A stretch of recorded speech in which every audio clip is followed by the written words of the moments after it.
Hello, denizens of the internet. So I found this online. Actually, this was provided by someone on Twitter, a link that I just really needed to comment on because I think this, at its core, is part of the problem that we're finding with writing in Hollywood.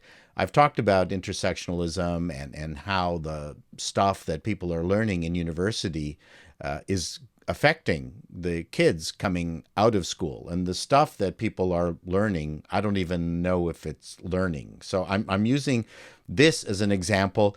This is a critical race theory based presentation, 3 days of a conference that these people are paying for and are willingly sitting through, which I think is hilarious. So the whole point of this is not to disparage the black community or being racist towards what it is that they're trying to accomplish here, because at its core all this intersectional nonsense makes some social sense, but what's happened is that they've taken it beyond any kind of reasonable logic, and this is really all about vocabulary and nonsense, and it's clearly going to be affecting the kids coming out of school. If any of these people who are teachers attending this to basically decolonize themselves, and from my point of view, just get a bottle of Fleet enema, and decolonize yourself. It's easy. It's a one-step process.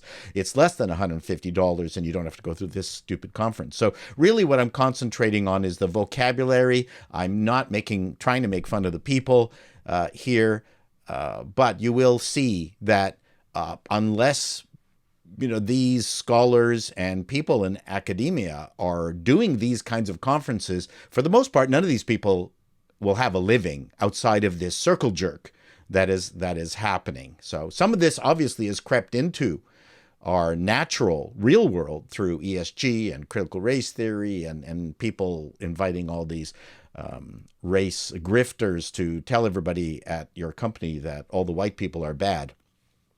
And to me, this is hilarious. So let's go through this. This is a conference that's maybe by the time you see this, it'll already have happened. But it's the dumbest shit that you could imagine. So first of all, its title: Speaking Out and Speaking Up on Fugitive Spaces. Okay. So now they're using all this made up bullshit vocabulary to be able to identify themselves to each other. So conference information: thinking about race, coloniality, and indigeneity. And I apologize if I don't pronounce these words. Now, indigeneity I've heard before. The prevailing problem of coloniality lies in the valuing and devaluing of different lives. I just don't understand what that meant. And we do want society to change. And society has changed significantly since the 60s. But these individuals, I'm not entirely certain that they actually want society to change. I'm pretty much convinced that they're just doing this to make a living now. I don't trust them at all. I think they're evil people. Let's just go into the conference notes here that I've got. Okay, so we've got the Center for Integrative Anti-Racism Studies presents 7 Decolonizing Conference. They've had 7 of these, so I'm sorry I missed them.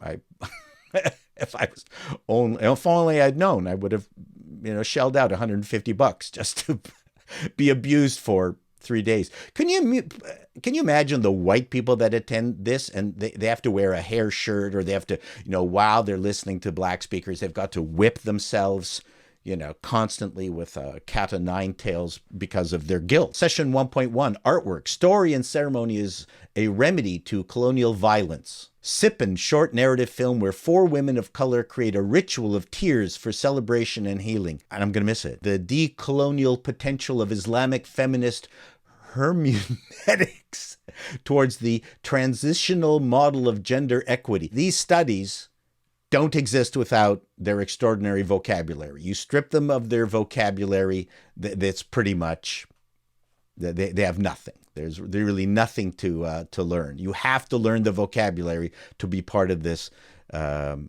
community. Oh, this sounds good. Group panel locating the power in education, theorizing proverbs, idioms, and folklore tales book panel. That actually sounds not too bad. Then we have session 2.2, sound, music, and fugitive space. We're getting back to the fugitive space part.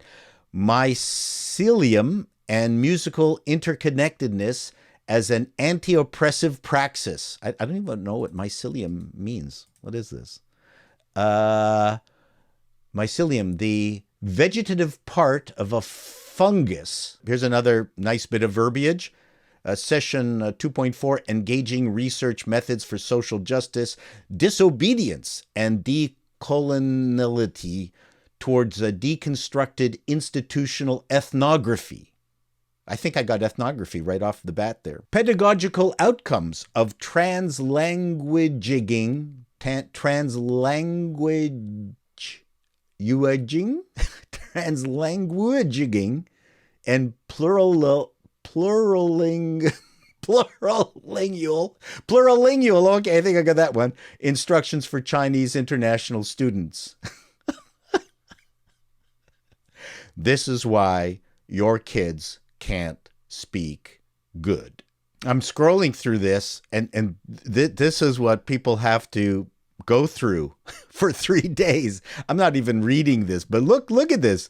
What kind of torture are people I'm still scrolling. Okay, that's the end of that. We're living in a very competitive society. We're seeing engineering jobs going overseas to schools and countries which aren't teaching this stuff. It's the Western disease that we've got that we've got to self-flagellate. So what do you think, denizens? I just wanted to point out some of the crazy stuff that's happening behind the curtain. This is why things are falling apart in Hollywood, I think. And this is why education has just gone downhill here in Canada and in many places in the United States. Just crazy, radical nonsense. We need to get back to schools that are not teaching social engineering. It's just a complete waste of time. Anyway, till next time, denizens, be seeing you.